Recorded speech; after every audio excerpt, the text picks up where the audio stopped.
পড়ে যাব, আবার দৌড় মারবো মিজানের পাল্লায়, আবার দৌড় মারবো ফোন ছাড়াতে। আর সিরাজিমের সার গোড়ায় পড়ে যাবে আল্লাহর হাবিব, সেজদায় পড়ে ডাক দিবে, মাবুদ গো, আমার তাইফের খুনের বিনিময়ে, তাইফের রক্তের বিনিময়ে আমার এতিম উম্মতগুলি তুমি আজ মাফ করে দাও। জবাব আসবে না।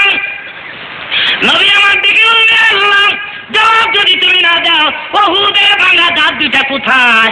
ভাঙা দাঁতের বিনিময়ে আমার গরিব উম্মত মাফ করে দাও। এভাবে আল্লাহর হাবিব কিয়ামতের ময়দানে কাঁদতে থাকবে, হুজুরের চোখ জড়া পানি, গাল জড়া পানি। যখন আল্লাহ দেখবেন, আল্লাহ ডাক দিবে, বন্ধু হে কাঁদবেন না, ওয়ালাল আখিরাতু খায়রুন লাকা মিনাল উলা। দুনিয়ায় কষ্ট দিয়েছি আমি তোমাদের, দুনিয়ায় বহু কষ্ট করেছো, আখিরাতের ময়দান তোমার কষ্টের নয়। বন্ধু কাঁদবে, এটা আমি আল্লাহ দেখবো, সবুর করবো, এটা হয় না। হাবিব চোখের পানি গুলি মুছে গেলেন, আপনি শাফাআত করতে থাকেন। আজকে শাফাআত করার অধিকার দিলাম, ফাসফা লিমান শিতা, যাকে খুশি তাকে লইয়া বিনা হিসাবে জান্নাতে প্রবেশ করো। জোরে বলেন আলহামদুলিল্লাহ। শাফাআতের অধিকার রাহমাতুল লিল আলামিনকে দাও। এখানেই শেষ নয়, হুজুর কাঁদছেন মদিনাতুল মুনাওয়ারাতে উম্মতের জন্য।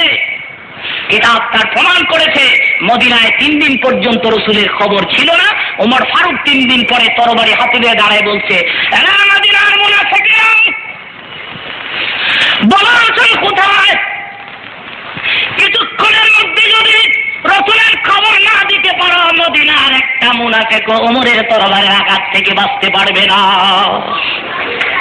মুনাফিকেরা ভয়ে কাঁপতেছে, উপায় নাই, আমরা তো জানি না, রাসূলের খবর রাখি না, কিন্তু ওমরের তরবারির আঘাত থেকে বাঁচার ক্ষমতা নাই।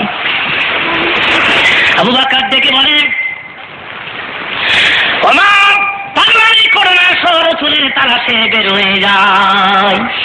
কিতাবে আসছে, পথ চলতে চলতে চলতে চলতে বহু দূরে গিয়ে দেখে কতগুলি উট রাখা, উটের গলার রশিতে হাত দিয়ে দাঁড়িয়ে আছে।